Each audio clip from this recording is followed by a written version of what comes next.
né? Então, a ciência diz que não existe sentido, mas a gente quer dizer que existe um sentido, mas o sentido não está revelado, o sentido é expresso pela subjetividade.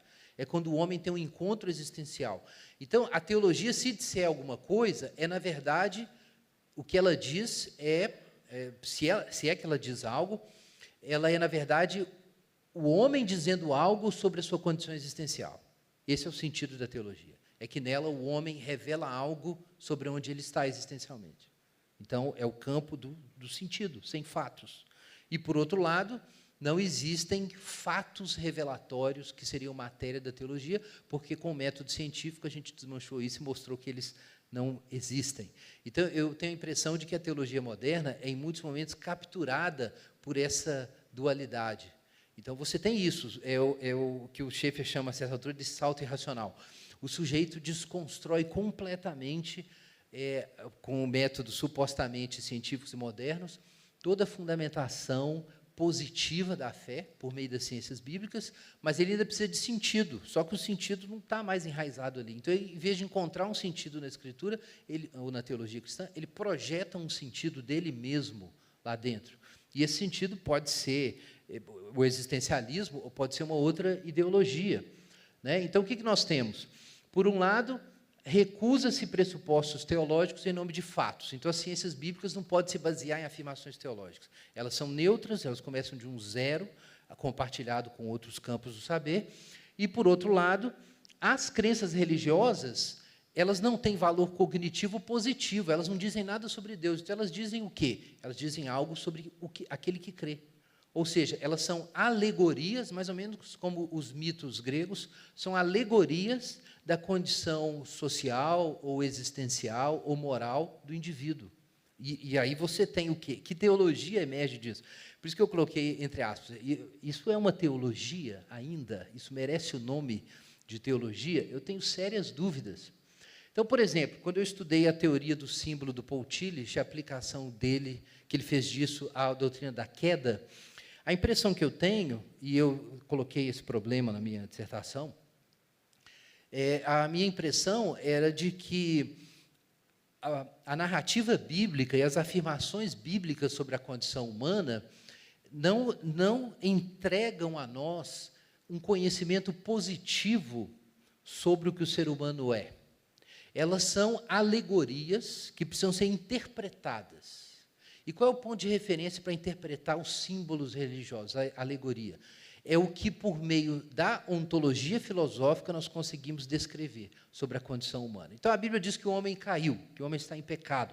Então, o pecado vai ser reinterpretado em termos de um afastamento entre essência e existência, que caracteriza a condição de todo ser humano e que não tem base num evento no tempo e no espaço, em que o homem se rebelou contra Deus, nada disso. É simplesmente parte da finitude.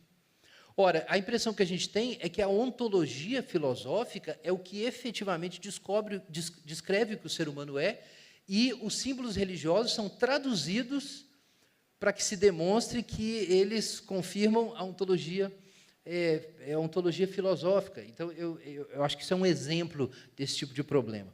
Um outro exemplo que eu vejo disso, e aqui eu não é propaganda desse blog, porque eu estou com outro blog já.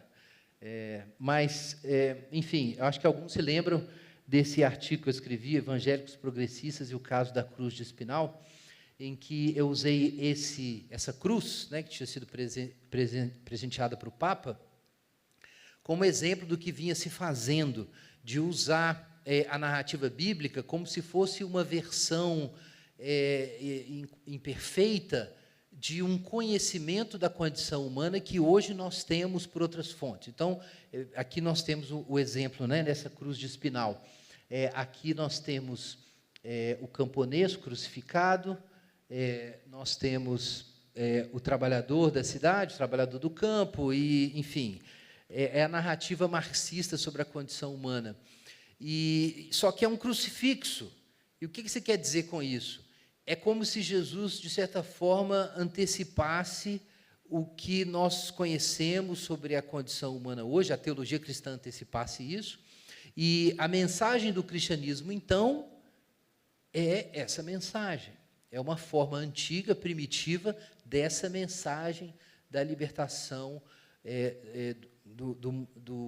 dos oprimidos pelo modo de produção capitalista contemporâneo. Bom, quem quiser depois pode ler o artigo, mas a problemática é a mesma, é que como a revelação não diz nada positivo, ou diz pouco de positivo sobre Deus, a forma da revelação se torna a ocasião para a afirmação da nossa condição, seja ela existencial, das nossas lutas e assim por diante.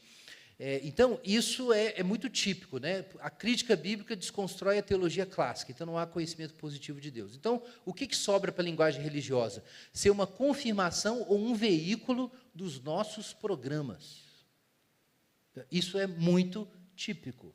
E é como boa parte da teologia acadêmica, infelizmente, é feita ainda no Brasil. Então, talvez a gente pense assim, nossa, a gente tem um problema para falar sobre fé e ciência na universidade, no departamento de física, no departamento de biologia, pois falar sobre teologia científica, no que eu consideraria a forma própria, é difícil também nos departamentos de teologia.